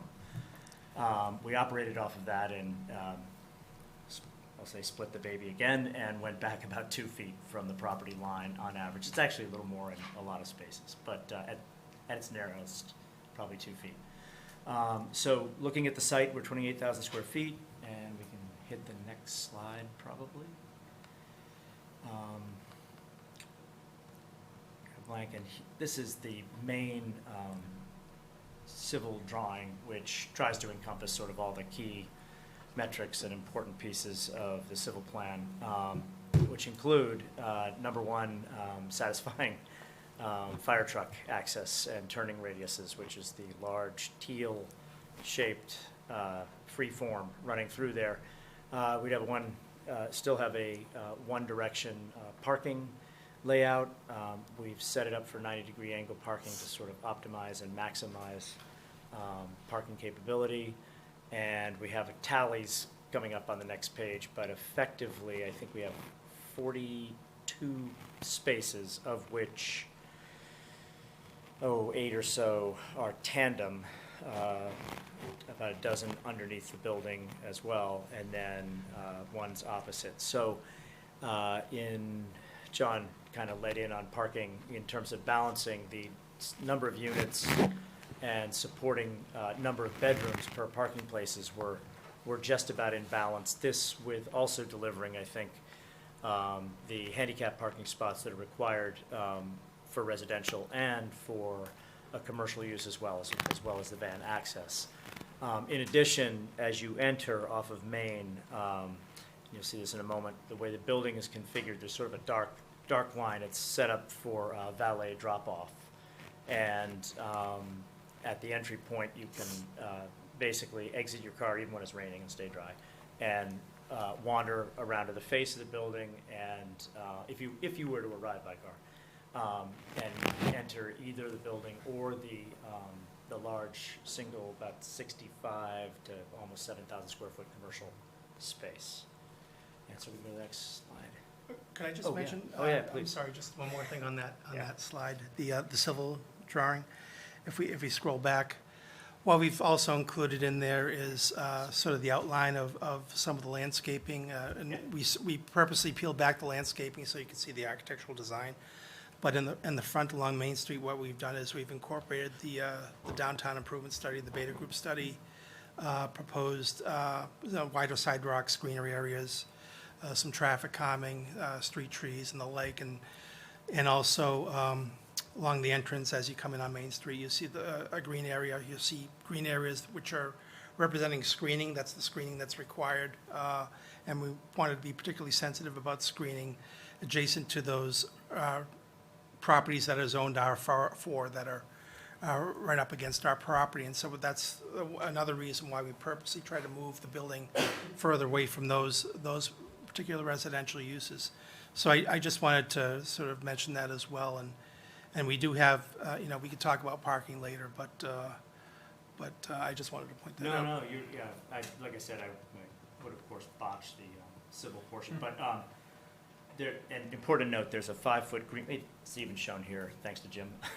There's a 5-foot green buffer on the long adjacent side property boundary, which does have residential in the rear, and I think it's commercial up front, even though it looks like a house. Yeah, and from Main Street, there's a retaining wall along that common property boundary that's about 4.5 feet high. So basically, the adjacent parcel is 4.5 feet higher there. Yeah, at And its then tallest. At it its tapers up, tallest, yeah. and it tapers down to about 2 feet to the back of the site. So Yeah. not only will there be, fencing, buffering, screening, but there'll also be a difference in Also, elevation. key distinction there too is, sorry, we're a good tag team actually, is when you turn in and 90-degree park in, if the parking is set down a bit, those headlights don't go into the adjacent parking. Yeah, so that's one fortunate consequence of the site, and it's kind of helpful and thoughtful. And then, so this is our main layout. So the entry would be off of Main in the upper left-hand corner, adjacent to the vehicle entrance, but not too close. And as mentioned, there's a valet lane along the side, building lobby services that are easily accessed for firemen and other folks loading trash and whatnot off of the side. Dumpster and trash room would be internal within the building, and the lobby is relatively compact and forward to the street. There is a egress stair to the rear as well. So is it intended, John, that these parking spots are for the residents? Yeah, underneath, yes. Yeah, but The we tandem, have yeah. 46 spots showing, and I think we've got 42 bedrooms on our count. So, No, that, I mean, yeah, Yeah. and that So, yeah. seems okay, it's just, one of the keys is that if you're gonna have a restaurant too, that those people can't be all taking residential spots, and the residential Right. can't take No. all the spots for people coming to a restaurant, those, you No. have to figure out a solution. I know this is a digression, but since Emily's here, I wanted to bring up the broader issue of parking, because there's always this issue of, can the individual site provide the parking for that use, which in a downtown is dumb if you had to do that for everybody, but you don't want everybody to free ride. The thought that I have is,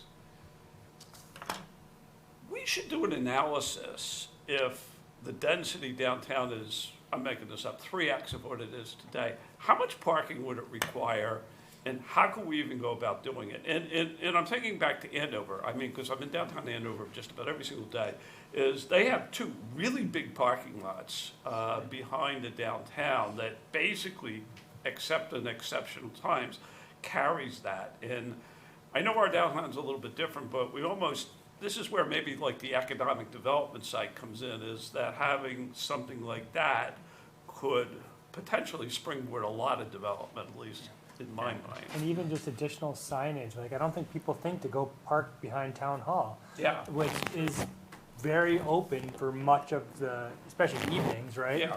There's nothing there, but nobody ever thinks to go and park for that. Where in Andover, you know, when you're going to downtown Andover, you're gonna go park in those big lots, and you Yeah. can go out, and then you can walk left, you can walk right, but you know where you're gonna go, and you're gonna park there.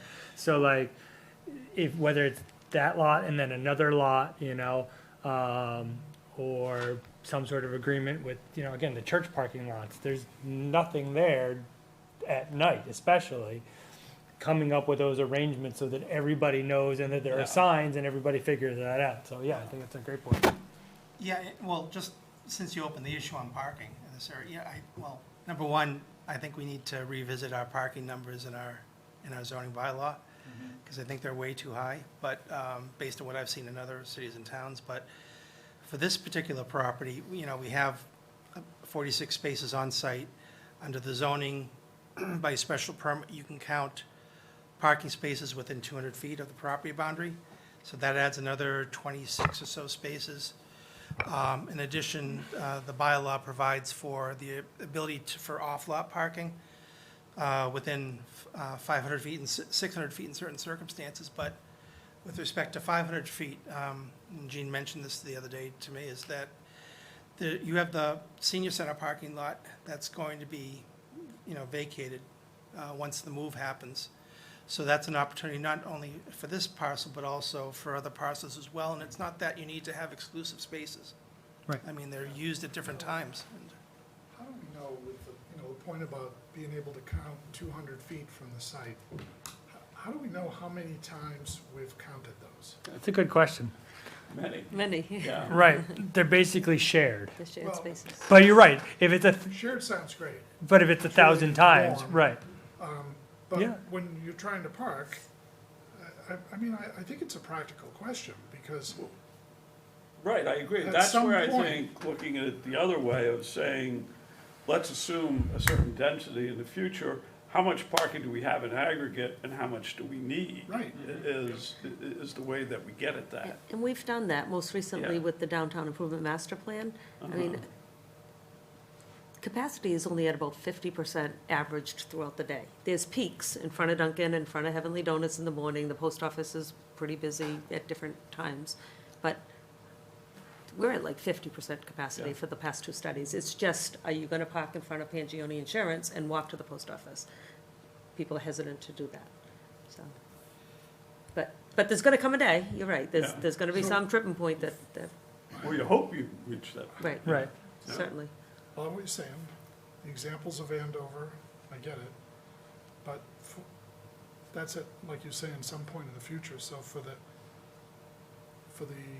development proposals that are potentially gonna come soon, is there a way for us to tell how many times we've counted a spot?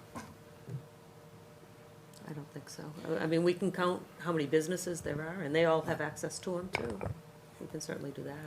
No, well, but you'd actually have to like figure out which ones of those has special permits and which one of those use waivers. Well, I'm not, I mean, the other side of that coin is that without figuring that out, it's kind of a false thing we're saying. Yeah, sure, go ahead and count it. Everybody counts it.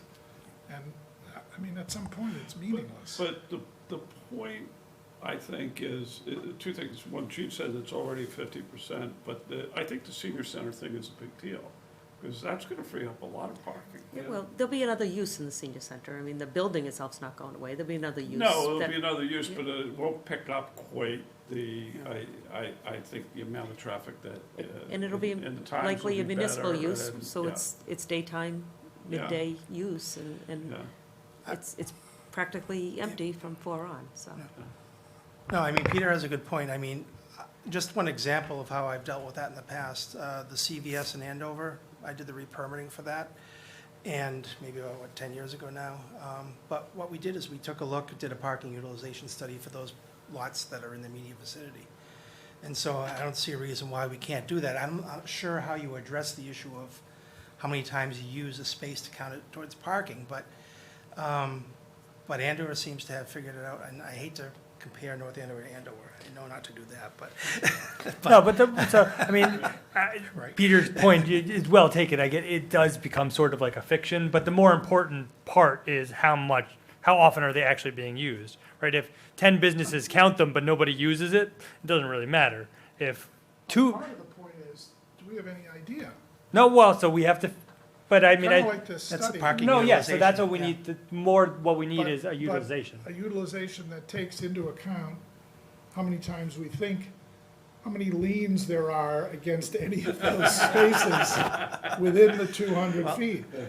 Well, that's one way to look at it, but the other way to look at it is at a point in time. I mean, I think that if you're taking an inventory of these parking lots at, 20-minute or 30-minute increments throughout the day over a certain set of days, you're gonna get a fair idea of what's being used there. And I think the way, in the example I provided, the way that there wasn't any study of, how many times the parking has been counted towards a particular use. It was just based on parking utilization, based on a study that was done and continuously updated to see whether you're ever gonna hit that choke point. So the other question, That's what we did when community development moved from 1600 Osgood to here. We did that same study, literally every 15 minutes, walking up and down Main Street and at this parking lot. but that's different than the study you talked about for CVS, isn't it? Well, it's sort of, Or it was, do you do both? What I thought you were saying with the CVS study you'd done was essentially, within that 200 feet or whatever it was, here's how many claims there are. Or were you saying you did this study of every 20 minutes you did a count? well, we did primarily the lots that were in the area, the municipal lots that were in the area. Did what to the municipal lots? We identified the amount of parking that was being utilized at any So given it was point. like every 20 On minutes? increments, right. Which doesn't get you to the how many liens there are against it in Well- order to enable the development. It does it in a different way, I think, because of the Well, fact that it gives you real Only if lifetime. you're assuming that the times when you're observing that Mm-hmm. all claimants are active. So that's a big leap. Well, I mean, that's the process that was undertaken in the example I Yeah. provided, and, I mean, So I'm the not a other- traffic engineer, They're but I'm open just, for business, they are active. They're open Yeah. for business. So, I mean, just expressing a concern I have is, I don't know how effective that fiction is at a certain point, and I don't know what point we're at, and that's the problem. My second question related to parking is, one of the things that I think is done in order to help manage the parking is there's certain rules. Like maybe these spots are only 2 hours allowed, or 3 hours allowed. Yeah. Do we have any idea how effective those rules have been in our downtown areas, especially when a proposed development is relying on that parking under those rules? For example, is there any enforcement? Because what I hear is no, never. And so if we're proceeding with parking assessments based on, oh, no, that's just 2 hour parking, so we can count that for this purpose, but if in fact the town is never enforcing that, and I'm just saying if that's the case, we should be taking that into account because that undermines the assumption of the utility of those spaces. I mean, if you go back in time, you know, this is one time it's where it's advantage of having been on the planning board for a long time. I think the number of special permits for downtown is probably, I can only think literally of 3 or 4 of them. Okay, there was the Messinas, which, I mean, they're the parking lot for everybody. They're subsidizing everybody else.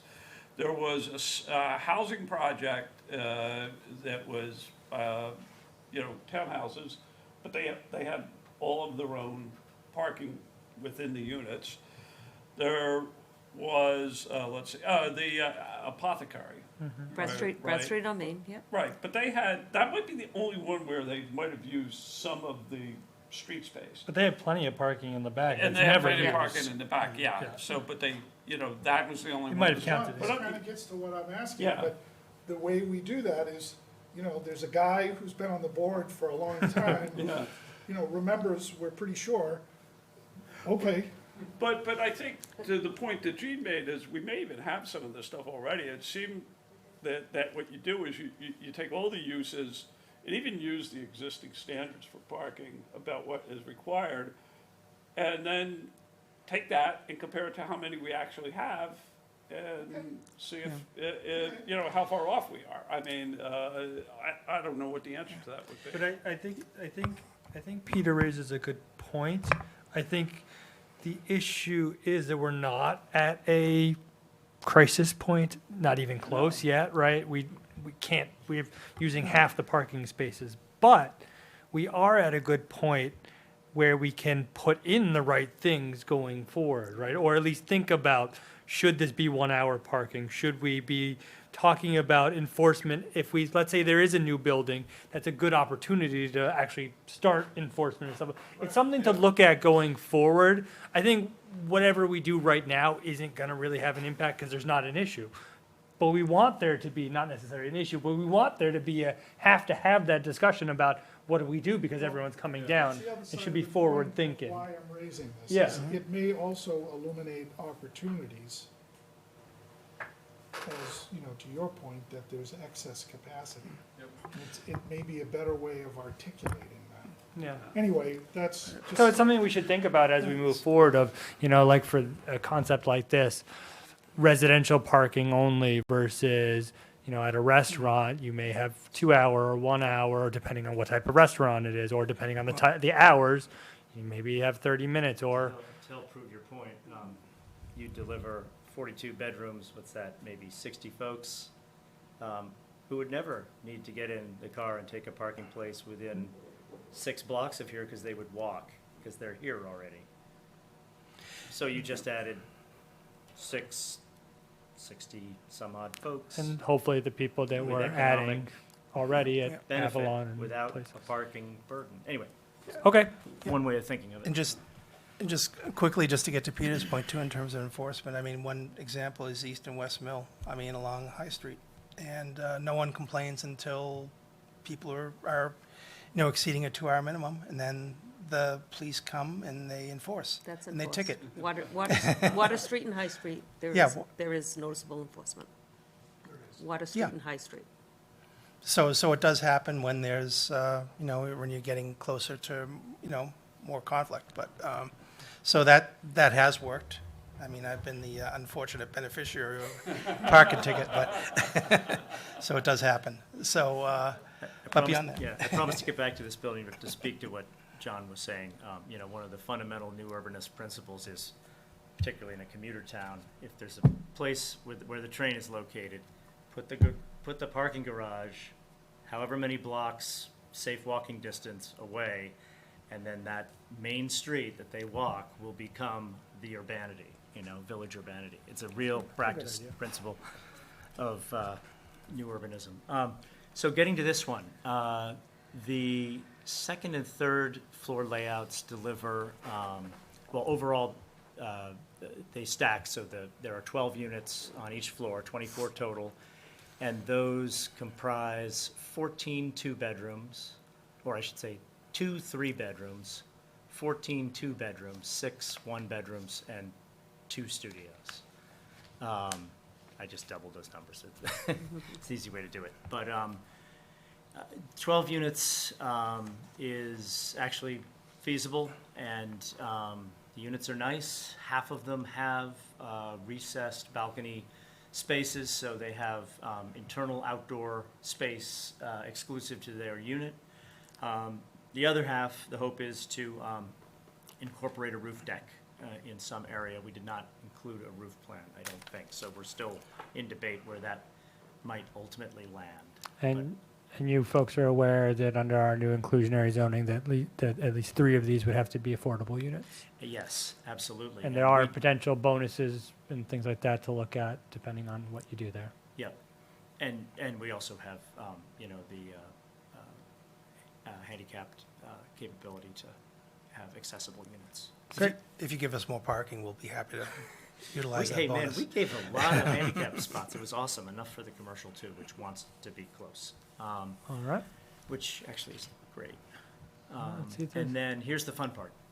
So we have, as you guys had all described, and as Emily had just before really laid the case for, there's a significant variety of building, housing, mixed-use types of structures on Main Street. So we drew on some of these and thought about others, and drum roll please, I think we can go to the next slide for the way the building. Hold on, Gene, Yep. I couldn't see the heights on the lower Oh, row. I'm sorry, yeah, and we assessed the heights on these, which, So 40, 36, 38.5, and 40 reading across. they're all the 3-story ones are weighing in around just shy or up and around 40. There's some that exceed.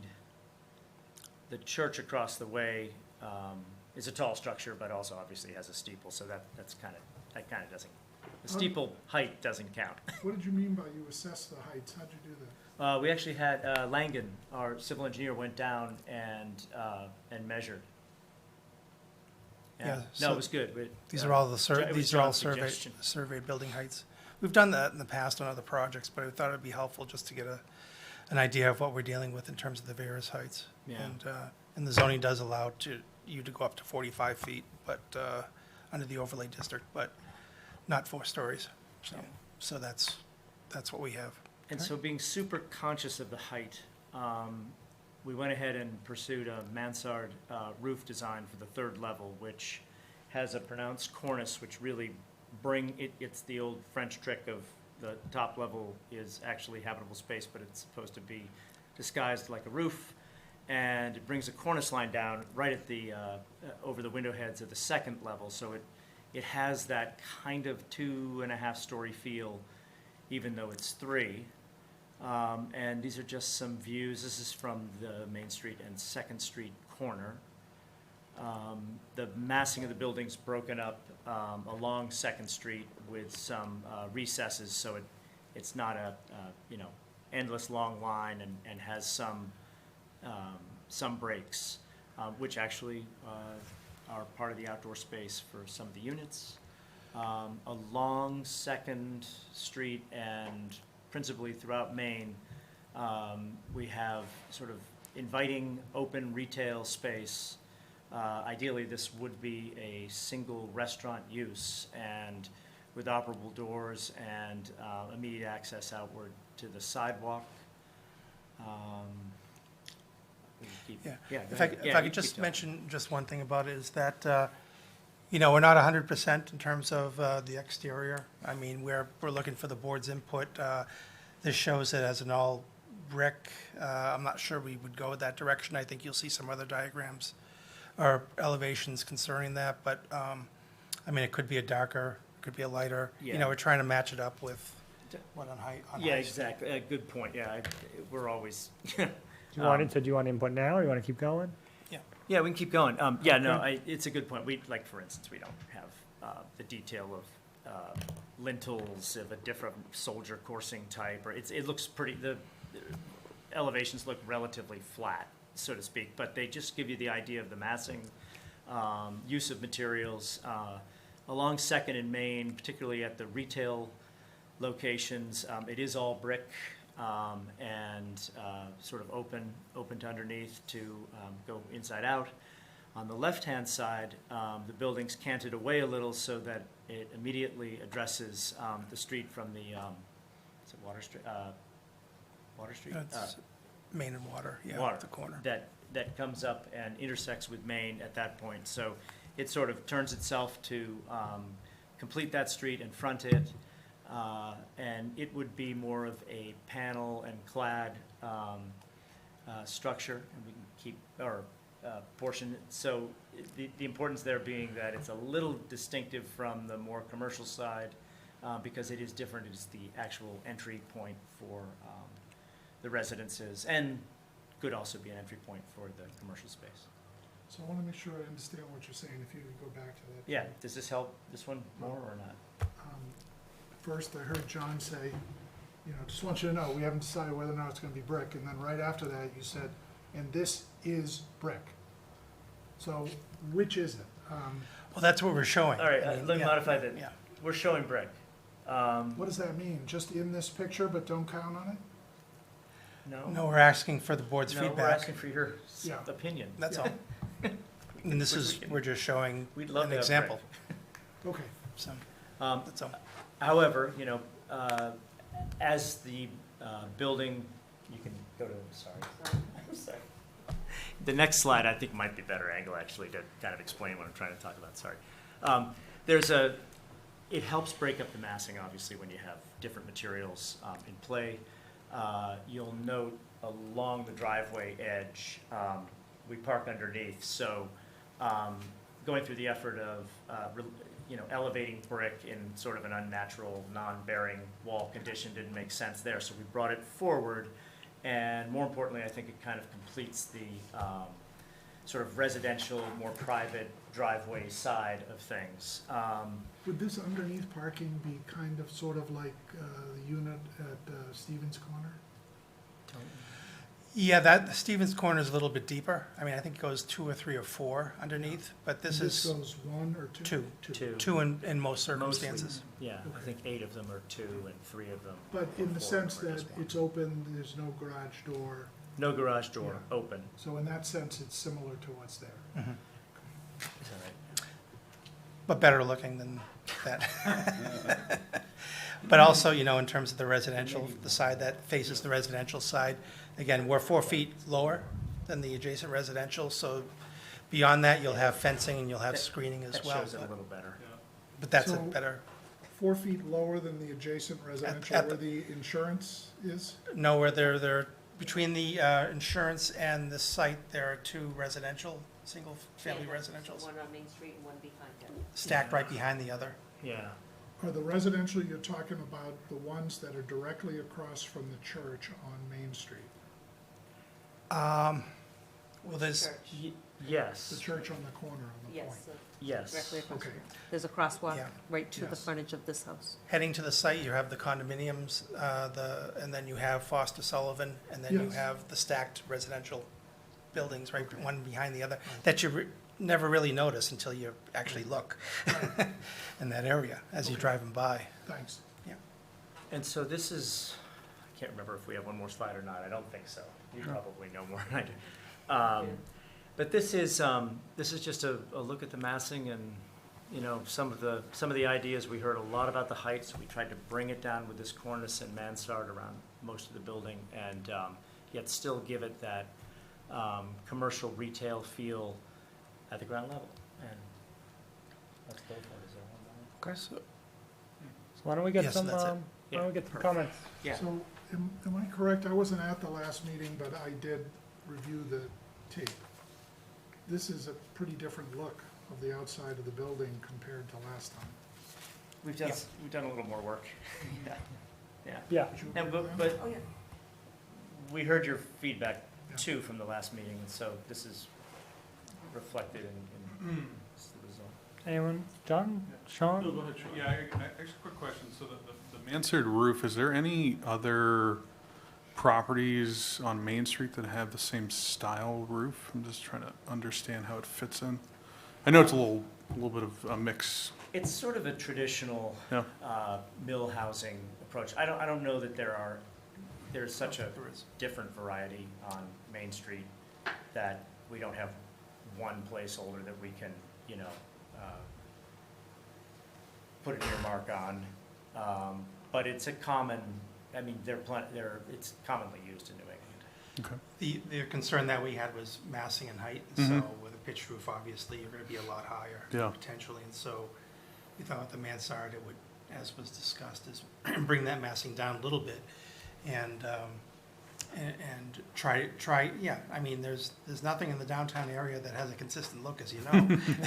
True. But at least we're trying to bring in elements such as the brick to try to match some of the architectural design, the desirable architectural design in the downtown. And so this was, again, another sort of shot at trying to get some additional feedback and before we make a formal I mean, the finding. mansard is a traditional element, and you can build it with a flat roof. I think that's.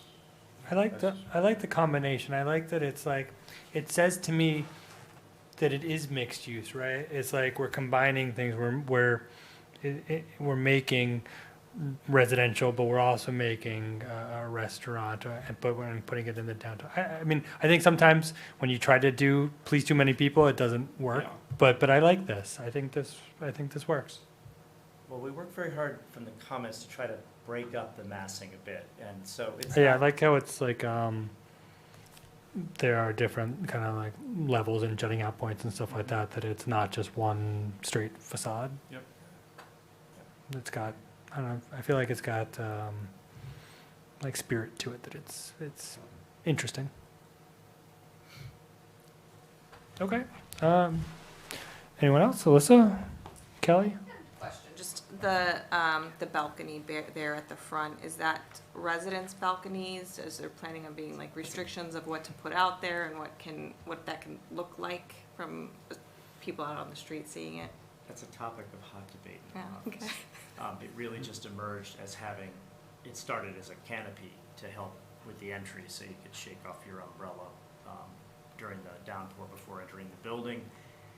And, I don't know, was it Jim or something, said, hey, that could be actually outdoor space for a unit, and obviously it abuts a second floor unit, so it could be, I guess, is the question. Do you guys, is that something that is appealing, or is it an issue, or? No, I don't think it's an issue. I just was wondering if there was gonna be any, I guess, covenants or restrictions of Yeah. what a resident is allowed to do there.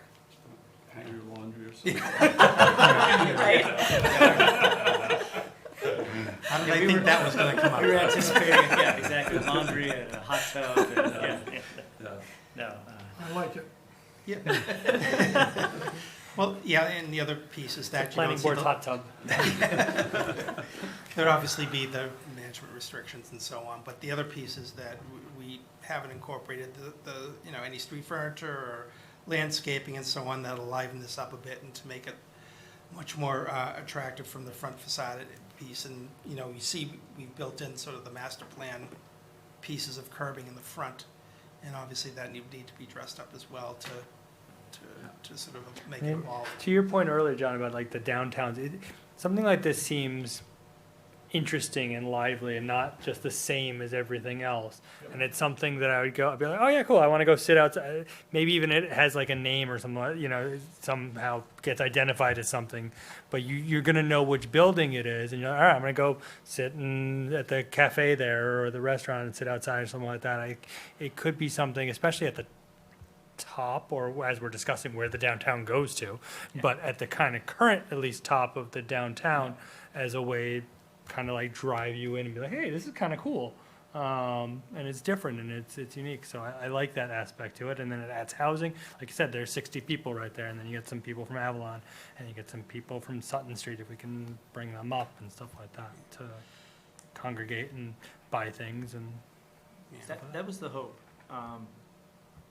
Yeah, and it's not, it really does turn this important corner and face Water Street and sort of, because if this, if we are gonna have folks coming up through this more village urban corridor, to know that you're at that sort of edge of the district, I think something like this helps that. But more. What else? And we're actively we're actively going for a restaurant tenant that we're having discussions with, and that would certainly, you know, help things in this corner in terms of sort of extending what you have at East and West Mill down this area further. And so, you know, with restaurants, just the build-out costs are just ridiculously expensive, so we just need to find ways to try to make it work. So, So, yeah, I mean, it was interesting, someone had, going back to the earlier discussion about the downtown, that the restaurants hadn't really succeeded downtown, but I can't really think of many that really tried. I mean, like, just on Main Street, I mean, Chama Grill was there for a while, and it was moderately successful. They had some bad luck, I think, you know, but I can't think of any other ones, at least in the last 10 years, that Well, have really I mean, part of the argument is it. you need critical mass, whereas the Bills do have critical mass at Right. restaurants, and that, I think, helps. It's more competition, but it's more people coming down, which is Right. a win for everybody. yeah, you don't have the bigger restaurants coming Yeah. downtown because the downtown hasn't made it yet. So it's a You kind know, of a just in circle my thing. opinion, you know, Yeah. just in terms of critical mass to be able to get folks down there and get them interested in being there at night, you know, or early evening. I mean, it's one of the things we've talked about in the last 5 years about why we encourage or are more open to some of the higher density development downtown is because then you already have those people there rather than having to draw them. So, you know, which comes first, the restaurant that draws the people or the people that draw the restaurant? And I guess it's a combination of those two things. Has So- to be the people. But you're right, it's just an evolving process here. Okay, well, I think, Kelly, anything from you? Or I don't have anything new to add. I agree with it. I like the style, giving it the 30 feet, still getting those 3 stories. I think that's great. Concur with a lot of the other comments. Thanks, awesome. Peter? Step in the right direction, breaking up the facades. I had a very vivid reaction to the earlier design, very specific and vivid. I'm not going to say it because I think it will come across as offensive. It's not meant that way, but I think it would come across badly. So this is a step in the right direction. Okay, all right, awesome. I think keep on going. Great. No, thanks for your time, and also, you know, let us know if you have further comments. I mean, we're hoping to take the next step and make a formal filing, but in the interim, if there's something that you think you see somewhere, that could be an element that would make this more attractive. Yeah, take- Like hearing your thoughts about what you've done elsewhere to assess parking.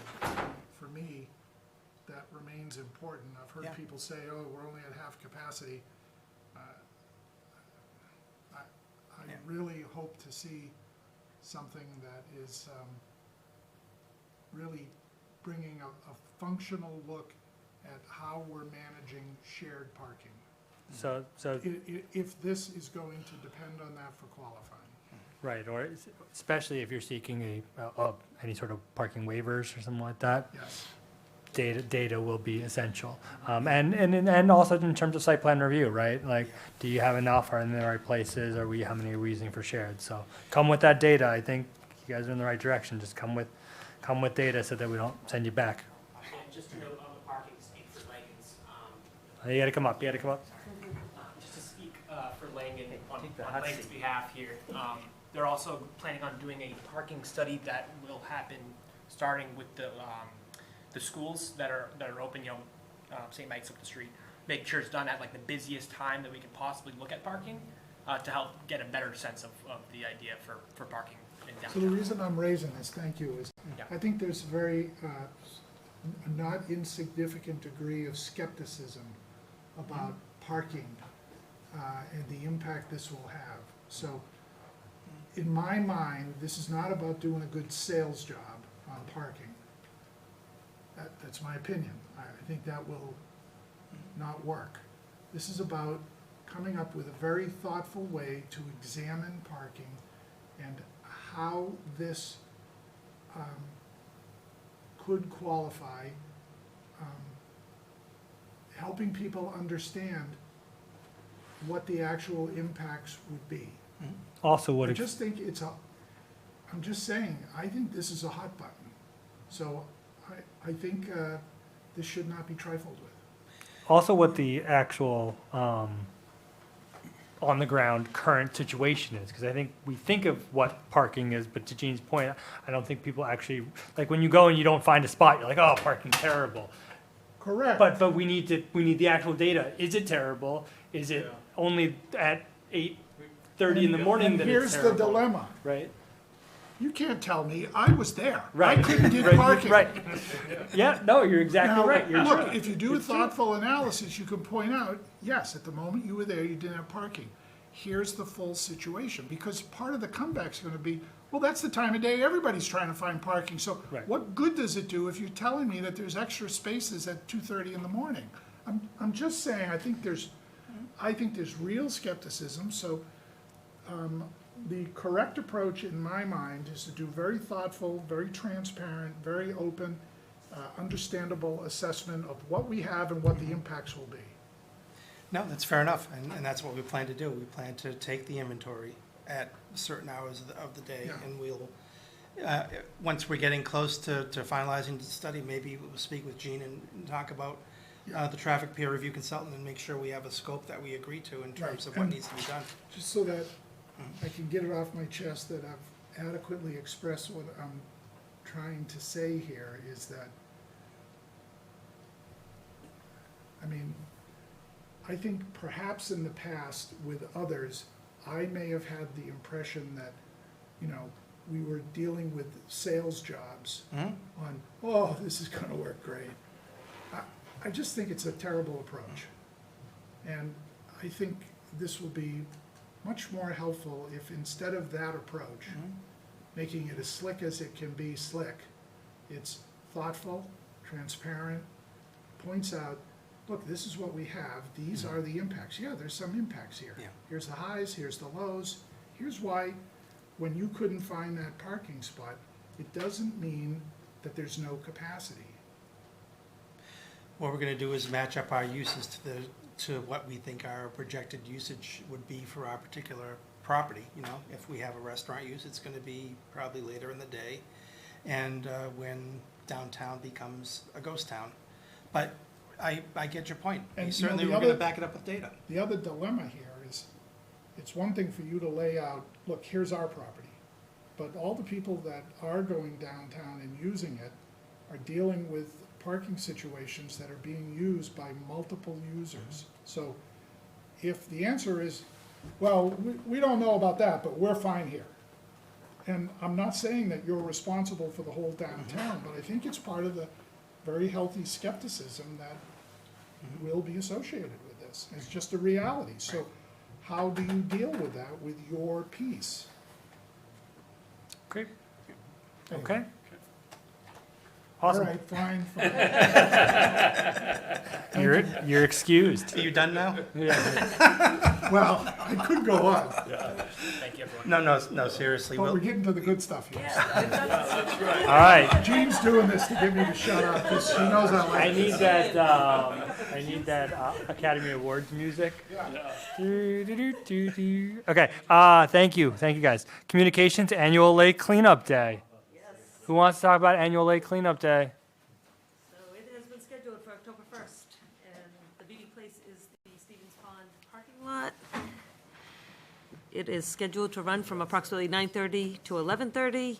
We encourage any boat users to also help from the lake to clean the shoreline from that perspective, as well as anybody that will help clean the shoreline around the lake, so. Walkers on the trails or boats along the shoreline. We do this every year in the fall.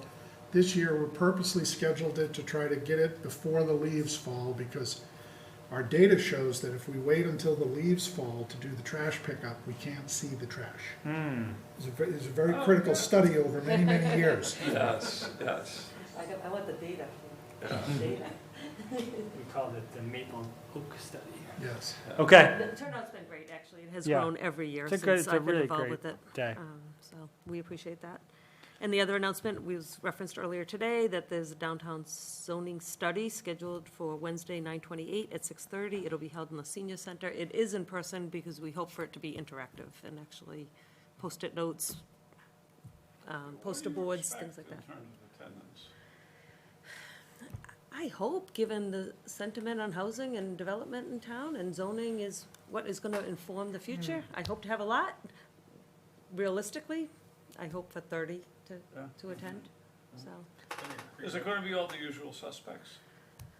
I don't know. I will say, during COVID, I thought the remote meetings were really well attended because people, I think, just found it easier to participate remotely. For this, I really think, I'm hoping for interactive, and I'm hoping, I think we filmed some of those during the Downtown Improvement Master Plan, and I'm not so sure how comfortable people are that are giving input publicly, want to be recorded and presented, and so I think there's a little bit of balance there.